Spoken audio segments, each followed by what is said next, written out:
দেশের প্রধানমন্ত্রী কখন কোথায় বিচরণ করবেন সে নিয়ে কোনো প্রশ্ন থাকে না।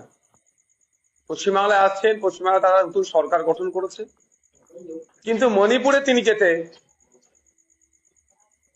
সেভাবে সময় তিনি দিচ্ছেন না মণিপুরবাসীর জন্য, যেটা এই মুহূর্তে সব থেকে বড় দরকার। ভারতবর্ষের যে কটা অঙ্গরাজ্য আছে মণিপুর সব থেকে সংকটময় অবস্থায় চলছে। আমার তো মনে হয় ওখানে গিয়ে এই যোগাটা করলে হয়তো আরো বেশি কাজে দিত। দেখুন, কথা হচ্ছে বিরোধী দলনেতা যেটা বলেছে তার সুরে সুর মিলিয়ে কথা বলতে হবে এরকম ব্যাপার নয়। যদিও আমি বিরোধী দলের বিধায়ক হিসেবে বলছি, এতদিন পরে সব মনে পড়ে যাচ্ছে কিভাবে বুঝতে পারছি না।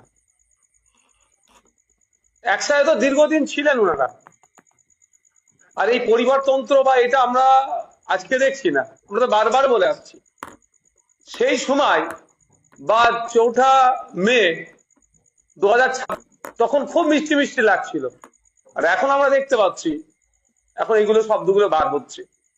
আমি টু বি ফ্র্যাঙ্ক একটা কথা বলি সাধারণ মানুষের উদ্দেশ্যে, সব থেকে বড় কথা, ওই সমস্ত ভালো আর খারাপ তৃণমূলকে যারা ভোট দিয়ে জিতিয়েছেন, আপনারা কাকে জিতিয়েছেন একটু ভাবুন। কাদেরকে জিতিয়েছেন? নিজেদের অস্তিত্ব টিকিয়ে রাখার জন্য আপনাদের ভোটগুলোর সম্মানটা কোথায় রাখছে বা কোথায় ঠেলে দিচ্ছে? দেখুন, কে কোন গ্রুপে যাবে সেটা আমি ডিসাইড করে দিতে পারি না, এটা তাদের সম্পূর্ণ ব্যক্তিগত মতামতের উপর নির্ভর করছে। তবে আমি একটা কথা বলতে পারি, আমি ওই বেশি তাত্ত্বিক কথা আমি জানিও না বা বলিও না। হ্যাঁ, নীতি আদর্শের উপরে আমি অবিচল থাকি। যদি সত্যিকার অর্থে কেউ নীতি আদর্শ নিয়ে চলে তাহলে বলবো রিজাইন করুন। আপনি অমুক জায়গা থেকে দাঁড়িয়েছিলেন মমতা ব্যানার্জির ছবিকে সামনে রেখে, অভিষেক ব্যানার্জি তৃণমূল কংগ্রেসের জোড়াফুলকে সামনে রেখে দাঁড়িয়েছিলেন, রিজাইন করুন, আবার সেখানে ভোটে দাঁড়ান, এসে এখানে ভাষণবাজি করুন। আমি নওশাদ সিদ্দিকী এখানে বসে আছি আমাদের সিম্বলকে সামনে রেখে মানুষের আশীর্বাদ নিয়ে। মমতা ব্যানার্জির ছটিও আমাদেরকে দেখাতে হয়নি। নিজের স্বার্থে তারা কি কাজ করবে? নিজের স্বার্থের জন্য হয়েছে। আমি এখানে তৃণমূলের হয়ে ওকালতি করতে আসছিনি, কারণ তৃণমূলের ভবিষ্যৎ অনেক আগে আমি বলেছিলাম, যেদিন ক্ষমতাচ্যুত হবে তার পরের দিনে পতাকা বাঁধার লোক পাওয়া যাবে না। আর আপনারা দেখুন, আমাকে একটা জায়গা দেখান, এই আজকে 1.5 মাস পার হতে যাচ্ছে, নতুন করে তৃণমূলের ঝান্ডা 1.5 মাসে কোথাও লাগাতে পেরেছে? দেখুন, আমি ব্যক্তিগত কাউকে আক্রমণে যাব না, আমি শুধু একটা কথা বলবো যে যে অন্যায়কে এতদিন তেনারা সহ্য করেছিলেন না প্রতিবাদ করে, তাহলে মানুষ, সাধারণ মানুষ জানতে নিশ্চিতভাবে তাদের কাছে চাইবে যে এতদিন আপনারা আমাদের চোখ কেন খোলেননি। নিশ্চিতভাবে সেখান থেকে আপনারা সুযোগ সুবিধাগুলো পাচ্ছিলেন, এখন ওই এন্ড থেকে সুযোগ সুবিধাগুলো হয়তো পাচ্ছেন না সেইভাবে, বা পাবেন না, কারণ আপনারা স্বাধীনতার স্বাদ পাচ্ছি দলে থেকে যারা বলেছে তাতে তৃণমূলের, তাদেরকে যদি দাঁড় করানো হয় নতুন করে, একটাও জিতে আসতে বিধানসভায় পারবে, এটা আমি চ্যালেঞ্জ করে বলছি। দেখুন, আমি এটা সেকেন্ড টাইম এমএলএ, কাকে বললে টাইমটা পাওয়া যায় সেটা আমি জানি। আমি তাকে জানিয়ে দিয়েছি যে আমার জন্য এই টাইমটা বরাদ্দ করতে হবে, তার কাজ হবে আমার টাইমটা রেখে বাকি টাইম ডিস্ট্রিবিউট করা। কোনো কথা হবে না, আমাকে আমার টাইম দিতে হবে, আর আমি আমার টাইম দিয়ে নেওয়ার জন্য কাউকে তেল লাগাবো না। আমি এটাও বলছি আপনাদের মাধ্যমে যে অমুককে তেল লাগাতে হবে, অমুকের সাথে সাথে ঘুরতে হবে। আমি এর আগের বারে 5 বছরে পারফর্ম করেছি বিধানসভায়, আমার যা টাইমের প্রয়োজন ছিল, যাকে নির্দিষ্ট টাইম যার কাছ থেকে বরাদ্দ হয় তাকে যে বলেছি সিস্টেম মেনে, এবারও সিস্টেম মেনে করবো, আমার টাইম আমাকে দিতে হবে।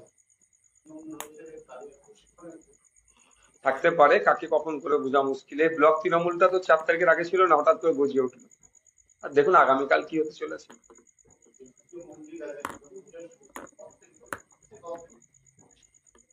এরকম ভাবে অনেকের করবে, তৃণমূলের কাছ থেকে গুছিয়ে কাছে কামিয়ে নিয়ে এবার একটু নিজেকে ভালো রাখতে চাইছে। তবে হয়তো জ্যোতিপ্রিয় বাবু বিজেপি তৃণমূল ছেড়ে দিয়ে বিজেপির নজরে, হয়তো প্রশাসনের নজরে একটু বকলমে সেন্ট্রাল বিজেপি যে এগুলো আমার ভালো তৃণমূল, একে ডিস্টার্ব করা যাবে না, করতে পারে, কিন্তু বাইরে বার হতে হবে, এতটুকু বলে দিচ্ছি। যা রেশন চুরি করেছে, যা চুরি করেছে, বাংলার মানুষ গণতান্ত্রিক প্রক্রিয়ায় জবাব দেবে। যারা যেখানেই নাম লিখাক না কেন, অন্যায় করে বেরিয়েছে, এখন ভারত তৃণমূলের দলে নাম লিখাবো, বিজেপির দলে নাম লিখিয়ে দেবো, কি ভাবছে? হতে পারে প্রশাসন তাদেরকে ছেড়ে দেবে, বাংলার মানুষ ছাড়বে নাকি? দীর্ঘদিন অত্যাচারিত হচ্ছে তৃণমূলের হাতে। আজকে ভালো তৃণমূল সেজে মিডিয়ার সামনে বসে একটু মেকআপ করে বড় বড় ভাষণবাজি দিলে মানুষের মনে যে ক্ষত আছে সেগুলো মুছে যাবে? অত সহজ নয়। দিনের শেষে গণতন্ত্রের শেষ কথা বলে মানুষ, তবে গণতান্ত্রিক প্রক্রিয়ায় মানুষ জবাব দেবে। সে জ্যোতিপ্রিয় বাবু হতে পারে, আর ভালো তৃণমূলের নাম লেখানো নেতারাও হতে পারে। লড়াই তো এটারই, লড়াই এটা। কেউ গ্রাম্য ভাষায় সরু চাল আর মোটা চাল। একজন মানুষ সকালবেলা উঠে কলকাতায় আসছে, সারাদিন হাড়ভাঙা খাটুনি করার পরে বাড়ি ফিরে যাচ্ছে, মাস গেলে 6,000 টাকা মাইনে, 6,500 টাকা, 7,000 টাকা মাইনে। তার মোটা চালের ভাতটা জোগাড় করার লড়াই। আর এইগুলো যেগুলো এতদিন 15 বছর তৃণমূলে থেকে চুরি করেছে, দুর্নীতি করেছে, মেসিকে বাল্য বন্ধু মনে করে কোমর জড়িয়ে ধরার চেষ্টা করেছে, এরা এরা সরু চালের ভাত খাওয়ার লড়াই করেছে। এই তো লড়াই। এখন ওই ফান্ডটা ভাবছে এখন কে ভোগ করবে একদিকে, আর দ্বিতীয় হচ্ছে বিজেপিকে, সেন্ট্রাল বিজেপি বিশেষ করে তাদেরকে তো মিস কল দেওয়া যে আমি তোমাদেরই লোক, এদিকে এদিকে ডিস্টার্ব করছি। এতদিন পরে মনে পড়ছে ফান্ডটা কোথা থেকে আসলো? চাকরি বিক্রি করার টাকা, তোলাবাজির টাকা এতদিন পরে মনে পড়ছে? বাংলার মানুষকে কি বোকা পেয়েছে নাকি এরা? এই দুর্নীতির দায় ওদেরকেও নিতে হবে, যারা এইরকম টেবিলে বসে বলছে ওই টাকাটা কোথা থেকে এসছে এতদিন পরে কেন? যদি সত্যিকারের নীতিবান মানুষ হতো, দলে থেকে প্রতিবাদ করতো। আর এখন পর্যন্ত যারা দলে থেকে প্রতিবাদ করছে, এতটুকু মনে রাখবেন ওই ফান্ডটা যাদের অ্যাকাউন্টে আছে তাদের সিম্বলে আছে। যদি এখনো নীতিবান হয় তাহলে পদত্যাগ করে এই কথাগুলো তুলুক।